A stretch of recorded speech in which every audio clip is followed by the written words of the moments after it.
በአዲስ አበባ ከተማ በሲኤምሲ አካባቢ የሚገኘው የቅንጦት መንደር ውስጥ አንድ ግዙፍ ቪላ ለብቻው ተነጥሎ ይታያል።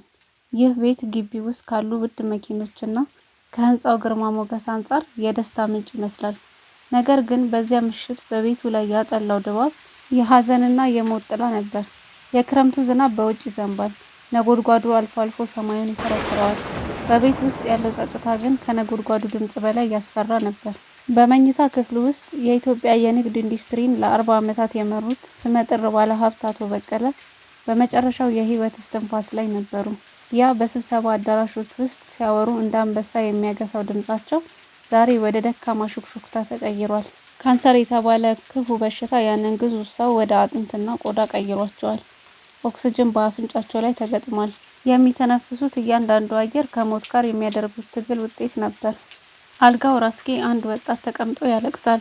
ካሊድ፣ የአቶ በቀለ ብቸኛ ልጅ። እናቱ ገና በልጅነቱ ነበር ያረፈችው። ካሊድ ለአባቱ ልጅ ብቻ አልነበረም፣ የልብ ጓደኛቸው፣ የነፍስ ጎሯቸው ነበር። ለቀናት ከዚህ ክፍል አልወጣም። ምግቡ እንባው ሆኗል። የአባቱን እጅ አጥብቆ ይዞ ሙቀቱ እንዳይጠፋ ይለምናል። አባዬ እባክህ አትሂድ፣ እባክህን አትተወኝ እያለ ያንጎራጉራል። ድምፁ በሐዘን ተሰባብሯል። በክፍሉ ሌላኛው ጫፍ ግን ፍጹም የተለየ ስሜት ያላት ሴት ቆማለች። ወይዘሮ ሙሉ፣ የአቶ በቀለ ሁለተኛ ሚስት፣ የካሊድ እንጀራ እናት። እድሜዋ በ30ዎቹ መጨረሻ ላይ ነው። ቁንጅናዋ የሚማርክ ነገር ግን አይኖቿ ውስጥ ያለው ቀዝቃዛ ስሜት ያስፈራል። የለበሰችው ጥቁር ልብስ የሐዘን መግለጫ ሳይሆን የፋሽን ትርኢት ይመስላል። ፀጉሯ በደንብ ተተኩሷል። ሜካፕ አለው። መስኮቱ ጋር ቆማ ዝናቡን ትመለከታለች። አልፎ አልፎ ሰዓቷን ታያለች። በውስጧ ያለው ትዕግስት ማጣት ፊቷ ላይ ይነበባል። ይህ ሽማግሌ ቶሎ ብሎ ፋታ አይሰጠኝም እንዴ? ላለፉት 5 ዓመታት አብራው የኖረችው ይህንን ቀን በጉጉት እየጠበቀች ነበር። የንብረቱ ባለቤት የምትሆንበትን ቀን። አቶ በቀለ ሁኔታውን ያውቃሉ። ምንም እንኳን መናገር ቢከብዳቸውም አእምሯቸው ይሰራል፣ ልባቸው ይሰማል። የካሊድን እውነተኛ ፍቅርና የሙሉን አስመሳይነት መለየት ይችላሉ። ትንፋሽ እያጠራቸው ካሊድን ጠሩት። ካሊድ! ድምጻቸው እጅግ ደካማ ነበር። ካሊድ በድንጋጤ ቀና አለ። ጆሮውን ወደ አባቱ አፍ ጠጋ አደረገ። አቤት አባዬ! እኔ አለሁ። አቤት! አቶ በቀለ ጉሮሯቸው ደረቀ። ጊዜ ደርሷል፣ ግን አንድ ነገር አደራህን። ወይዘሮ ሙሉ ይህንን ስትሰማ ጆሮዋን ቀሰረች። ስለ ኑዛዜ፣ ስለ ባንክ ሂሳብ፣ ስለ ወርቅ የሚናገሩ መስሏት ወደ አልጋው ተጠጋች። አቶ በቀለ ቀጠሉ። አይናቸውን ወደ አልጋው ስር ወደ አንዱ ጨለማ ጥግ አዞሩ። የአሮጌው ሳጥን፣ የብረቱ ሳጥን። ሙሉ ፊቷን አኮማተረች። ሳጥን? ምን አይነት ሳጥን ብላ አሰበች። ካሊድ፣ ያ ሳጥን እንዳትረሳው፣ የህይወትህ ቁልፍ እሱ ውስጥ ነው፣ ጠብቀው። አቶ በቀለ ይህንን ለመናገር ብዙ ጉልበት ተጠቀሙ። ካሊድ እንባው እየወረደ እሺ፣ እሺ አባዬ፣ እሺ የኔ ጌታ፣ ስለ ሳጥኑ አትጨነቅ፣ ብቻ አንተ ተሽሎ ተነሳ አለ። ለእሱ አሁንም ከምንም በላይ የሚያስፈልገው የአባቱ ህይወት እንጂ ንብረት አልነበረም። አቶ በቀለ ግን ፈገግ ለማለት ሞከሩ። የልጃቸውን እጅ ለመጨረሻ ጊዜ ጨመቁት። ከዚያም አይኖቻቸው ወደ ጣሪያ ፈጠጡ። ደረታቸው ለመጨረሻ ጊዜ ወደ ላይ ከፍ አለና ዝቅ ብሎ ቀረ። የልብ ምት መቆጣጠሪያው ማሽን ቲር የሚል ቀጭን ድምፅ፣ ረጅም ድምፅ አሰማ። ክፍሉ በሞት ጸጥታ ተዋጠ። አባዬ! ካሊድ ጮኸ። ድምፁ ቪላውን አናጋው። ሞቃቱ ሰውነታቸው እየቀዘቀዘ መሆኑን ማመን አቃተው። ወይዘሮ ሙሉ ግን ለቅጽበት እንኳን አልደነገጠችም። ዶክተሩን ጠራችው። ከዚያም ፊቷ ላይ ያለውን የድል ስሜት ወደ ሀዘን ቀየረችውና ማልቀስ ጀመረች። ለቅሶዋ ግን ድምፅ እንጂ እንባ አልነበረውም። ወይኔ ባሌ፣ ወይኔ ተስፋዬ እያለች ጮኸች። በውስጧ ግን በቃ አለቀ፣ አሁን ሁሉም የኔ ነው እያለች ትጨፍር ነበር። ታሪኩን ከመቀጠላችን በፊት ከየትና በስንት ሰዓት ቪዲዮአችንን እየተከታተላችሁ እንደሆነ በኮሜንት ላይ ያስቀምጡልን። የቀብር ስነ ስርዓቱ እጅግ ደማቅ ነበር። የሀገሪቱ ታላላቅ ባለስልጣናት፣ ባለሀብቶች፣ ታዋቂ ሰዎች ተገኝተዋል።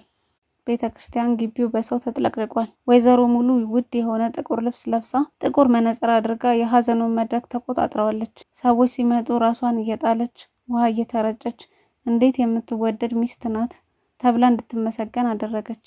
ካሊድ ግን በአንድ ጥግ ተቀምጦ ዓለም እንደደነዘዘችበት ሰው ያያል። ማንም አላጽናናውም። ሁሉም አዲሷን ቢሊዮነር ወይዘሮ ሙሉን ለመቅረብ ይሽቀዳደሙ ነበር። የካሊድ እውነተኛ ሀዘን በሙሉ የትወና ሀዘን ተዋጠ። ከቀብር በኋላ ባሉት ቀናት በቪላው ውስጥ ያለው ነገር በፍጥነት መቀየር ጀመረ። ሙሉ የቤቱን ሰራተኛ ሰበሰበች። ለካሊድ ታማኝ የሆኑትን አባረረች። አዳዲስ ጠባቂዎችን ቀጠረች። የአቶ በቀለን ፎቶዎች ከግድግዳው ላይ አወረደች። ካሊድ ይህንን ሁሉ እያየ በዝምታ አለፈ። አሁንም በሀዘን ውስጥ ነው። አባቱ ሳጥኑን ጠብቅ ያሉት ነገር ትዝ አለው።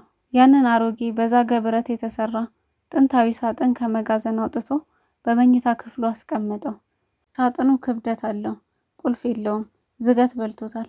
ካሊድ እንደ ቅርስ ብቻ ነበር የሚያየው። በአምስተኛ ቀን ምሽት ማዕበል መጣ። ካሊድ በመኝታ ክፍሉ ውስጥ ያንን ሳጥን አጠገቡ አድርጎ የአባቱን አልበም እየገለጠ ነበር። ድንገት በሩ ተገንጥሎ ተከፈተ። ወይዘሮ ሙሉ ገባች። ከኋላዋ 2 ግዙፍ ጥቁር የለበሱ ጠባቂዎች አሉ። ዛሬ የለበሰችው የሀዘን ልብስ አይደለም። ቀይ የመኝታ ልብስ ለብሳ በእጇ ወይን ይዛለች። ሲጋራ ታጭሳለች። ካሊድ አለችው ሙሉ። ድምጿ እንደ ቢላዋ ስለት የሚቆርጥ ነው። እቃህን ሸክፈህ ውጣ። ካሊድ የሰማውን ማመን አቃተው። በተቀመጠበት ብድግ አለ። ምን አልሽ እትዬ? እትዬ አትበለኝ ጮኸች ሙሉ የሲጋራውን ጭስ ፊቱ ላይ እየነፋች። ለአንተ እትዬ የመሆንበት ዘመን አከተመ። አባትህ ሞቷል። ይህ ቤት፣ ንብረቱ፣ መኪናው፣ ኩባንያው ሁሉም በእኔ ስም ነው ያለው። የጋብቻ ውላችን ይህንን ያረጋግጣል። አንተ ደግሞ እድሜ 22 ስለሆነ ህጋዊ ሰው ነህ። እኔ ያንተ ሞግዚት አይደለሁም። ስለዚህ ይህንን ቤት ለቀህ ውጣ። ግን አባዬ እኮ ይህ የኔም ቤት እኮ ነው። ወዴት ይሄዳለሁ? ካሊድ ተንቀጠቀጠ። ገና የአባቱ አፈር ሳይደርቅ ይህ ይፈጠራል ብሎ አላሰበም ነበር። አባቱ ሙሉ እንደ እናት ትሆንሃለች ብለውት ነበር። ምን ያህል ተሳስተው ነበር። ያንተ ቤት፣ ይህ ቤት የአቶ በቀለና የባለቤቱ የወይዘሮ ሙሉ ነው። አንተ እዚህ ቤት ውስጥ ስትኖር የነበረው በአባትህ ችሮታ ነው። አሁን እሱ የለም። ሀብቱ ለእኔ ተላልፏል። አባትህ ሳይሞት በፊት ንብረቱን በሙሉ ወደ እኔ ስም አዙሮታል። ማረጋገጫ ከፈለክ ጠበቃውን መጠየቅ ትችላለህ። ግን አሁን መውጣት አለብህ። ሙሉ ወደ ሳጥኑ ጠቆመች። በንቀት ሳቀች። አባትህ ሲሞት ስለዚች ቆሻሻ ሳጥን ሲቀባጥር ነበር። ምናልባት በውስጡ ያለው የእርሻ ልብሱ ወይም ያረጀ ጫማው ለአንተ ይሆንካል። ይህንን ቆሻሻ ሳጥን ይዘህ ጥፋልኝ እንዳላይህ። እትዬ ሙሉ ታይ እንጂ የት ይሄዳለሁ? ቢያንስ ገንዘብ ስጭኝና። ካሊድ ለመለመን ሞከረ። የቢሊነር ልጅነትህ አብቅቷል። ጠባቂዎች አስወጡት። ጠባቂዎቹ ካሊድን ያዙት። እንደ ወንጀለኛ እጆቹን ጠምዝዘው እየጎተቱ ደረጃውን አወረዱት። ሳሎን የነበሩ ሙሉን ለመጠየቅ የመጡ እንግዶች አይተው ዝም አሉ። ሁሉም የሙሉን አዲስ ጉልበትና ገንዘብ ፈርተዋል። ካሊድ ልቀቁኝ፣ የገዛ ቤቴ እኮ ነው እያለ ሲታገል ማንም አላገዘውም። ከግዙፉ የብረት በር ውጪ ወረወሩት። ያቺን አሮጌ ሳጥን ከኋላ ወረወሩለትና ትልቁ የብረት በር ተዘጋ። ውጪው ዶፍ ዝናብ ይዘንባል። ካሊድ በባዶ እግሩ በቀጭን ሸሚዝ ያቺን አሮጌ ሳጥን አቅፎ አስፋልቱ ላይ ቀረ። የዝናቡ ውሃ ከዓይኑ እንባ ጋር እየተቀላቀለ ወረደ። ወደዚያ ግዙፍ ቤት ቀና ብሎ አየ። በመስኮት በኩል ሙሉ ወይን እየጠጣች ስትስቃያት። አባዬ እንዴት ለዚች ተኩላ ሰጠኸኝ ብሎ አማረረ። አባቱን ወቀሰ፣ ፈጣሪን ወቀሰ። ያ ልጅ ከላይ ከሰማይ ጠቀስ ኑሮ በአንድ ምሽት ወደ ታችኛው ሲኦል ወረደ።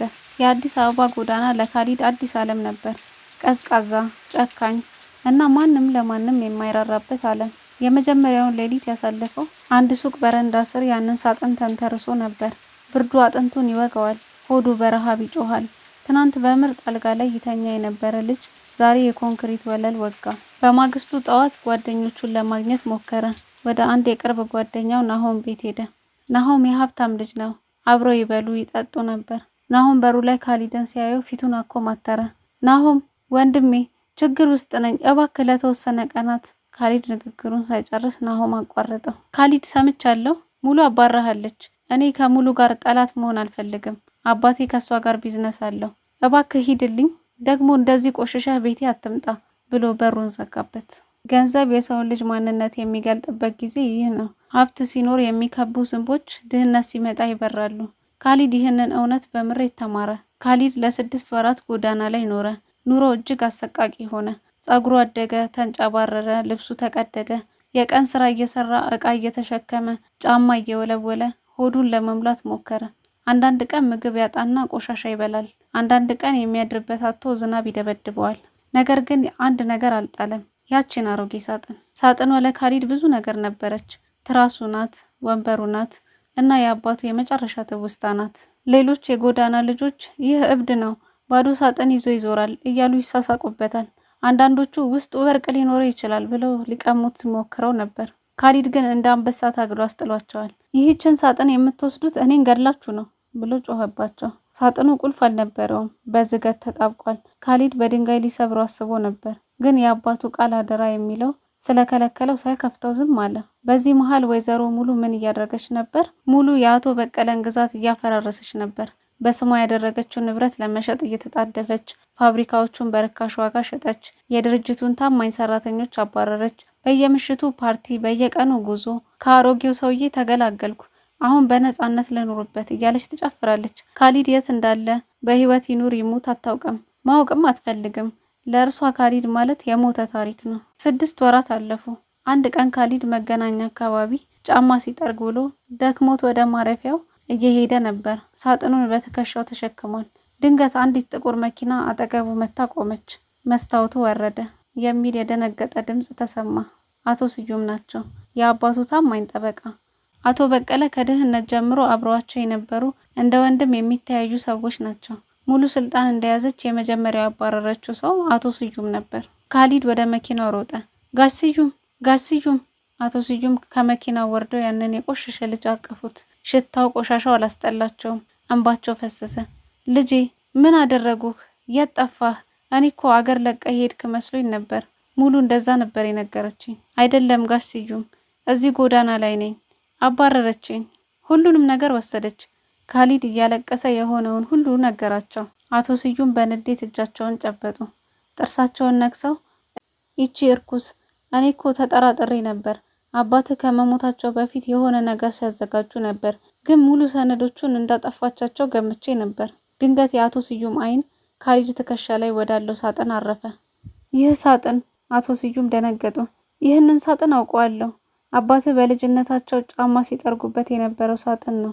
ካሊድ፣ ሳጥኑን ከፍተኸዋል? አይ ጋሽ ስዩም አልከፈትኩትም፣ በዝገት ተጣብቋል አለ ካሊድ። አቶ ስዩም ፊታቸው ላይ ተስፋ ታየ። ናና ወደ ቢሮ እንሂድ። ዛሬ አባትህ ከሞቱ 6 ወር ከ2 ቀን ሆኖታል። አንድ ነገር ትዝ አለኝ። አባቴ የሰጡኝ የኑዛዜ ደብዳቤ አለ። እኔ ከሞትኩ ከ6 ወር በኋላ ብቻ ክፈተው ብለው ሰጡኝ። ወደ አቶ ስዩም ቢሮ ሄዱ። ካሊድ ታጠበ፣ የጋሽ ስዩምን ልብስ ለበሰ፣ ትኩስ ሻይ ጠጣ። ከዚያም አቶ ስዩም ከካዝናቸው ውስጥ አንድ በሰም የታሸገ ኢንቨሎፕ አወጡ። በውስጡ የተጻፈው መልእክት አጭር ግን ወሳኝ ነበር። ስዩም ወንድሜ፣ ይህንን የምታነበው እኔ ከሞትኩ ከ6 ወር በኋላ ነው። ባለቤቴ ሙሉን አውቃታለሁ።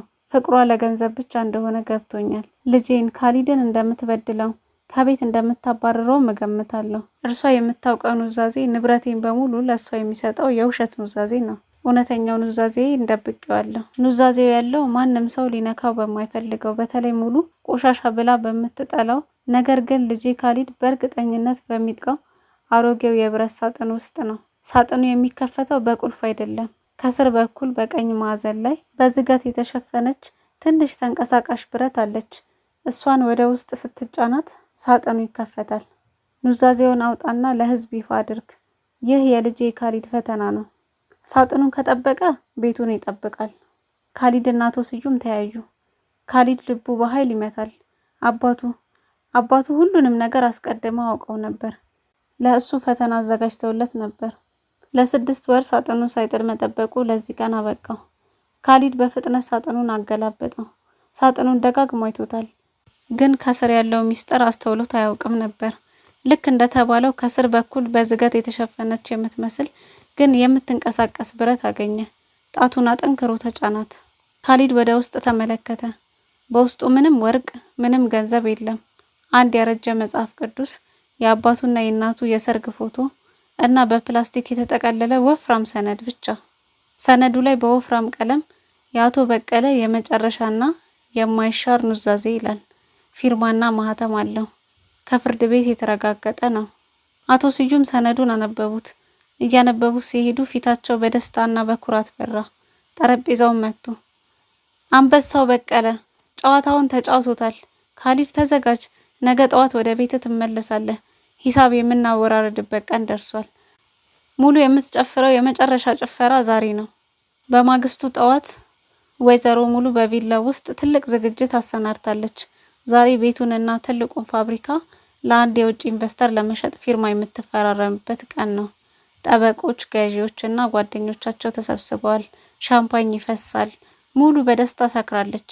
እንኳን ደስ አለሽ ሙሉ፣ ብልህ ሴት ነሽ። ይህንን ሁሉ ሀብት እንዴት እንደያዝሽው ይደንቃል ይሏታል ጓደኞቿ። እንዴታ እድል የሚሰጠው ለሚያውቅበት ነው ትላለች ሙሉ እየሳቀች። ፊርማ ሊፈረም ወረቀቱ ጠረጴዛ ላይ ተዘረጋ። ሙሉ እስክሪብቷን አነሳች። ቆይ የሚል ግዙፍ ድምፅ ከውጭ ተሰማ። ሁሉም ደነገጠ። የውጭው በር በኃይል ተከፈተ። ፖሊሶች በብዛት ገቡ። ከፖሊሶቹ መሃል አቶ ስዩምና ካሊድ ገቡ።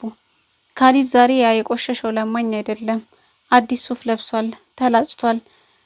ፊቱ ላይ ግን የዛ የጎዳና ህይወት የሰጠው ብስለትና ጥንካሬ ይነበባል። ያችን አሮጌ ሳጥን በእጁ ይዟል። ሙሉ ከመቀመጫዋ ተነሳች። አይኖቿ ፈጠጡ።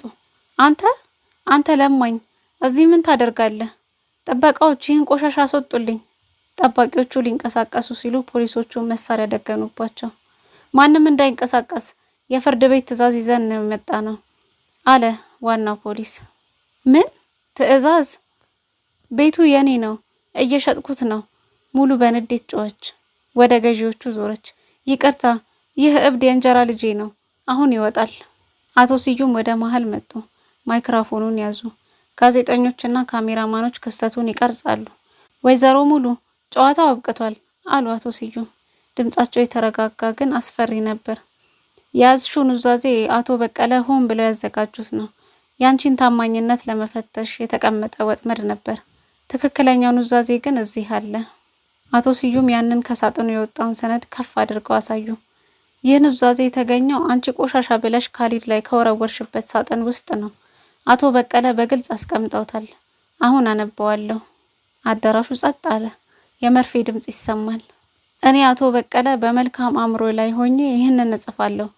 ባለቤቴ ወይዘሮ ሙሉ ለእኔ የነበራት ፍቅር ለገንዘቤ ብቻ እንደሆነና እኔና ልጄን እንደምትጠላ በተደጋጋሚ አረጋግጫለሁ። ስለዚህ ይህንን ውሳኔ የመጨረሻ አስተላልፋለሁ።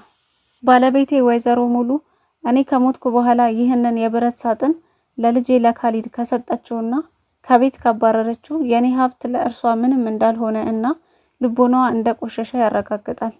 ስለዚህ እንዲህ አይነት ድርጊት ከፈጸመች ከባንክ ሂሳቤ ላይ 500,000 ብር ብቻ ተሰጥቷት ከዚህ ቤት ከኩባንያዬና ከማንኛውም ንብረት ላይ ምንም አይነት ድርሻ ሳይኖራት እንድትወጣ አዛለሁ። የፈረመችው ማንኛውም የሽያጭ ውል ህገወጥና ዋጋ ቢስ ነው።